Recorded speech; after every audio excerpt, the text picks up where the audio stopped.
বাংলাদেশের অর্থনীতি কী ধরনের? উত্তর হবে মিশ্র।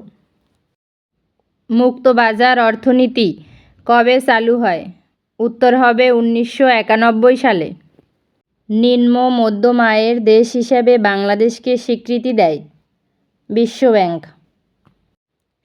সবচেয়ে বেশি রেমিটেন্স আসে কোন দেশ থেকে? সৌদি আরব। বর্তমানে দেশে আবিষ্কৃত গ্যাস ক্ষেত্রের সংখ্যা কতটি? 29টি। বাংলাদেশের সর্বশেষ গ্যাসক্ষেত্র কোনটি? ভোলার বেদুরিয়া।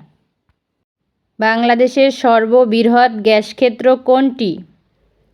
তিতাস। বলাকা কোন ফসলের একটি জাত? গম। ম্যানিলা কোন ফসলের উন্নত জাত? তামাক। বাংলাদেশের প্রথম সামুদ্রিক গ্যাসক্ষেত্র কোনটি? সাঙ্গু। বাংলাদেশের প্রধান খনিজ সম্পদ কী? প্রাকৃতিক গ্যাস। বাংলাদেশে প্রথম গ্যাস উত্তোলন শুরু হয় কত সালে? 1957 সালে।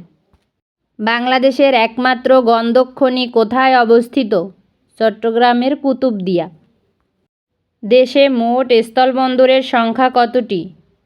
24টি। চালুকৃত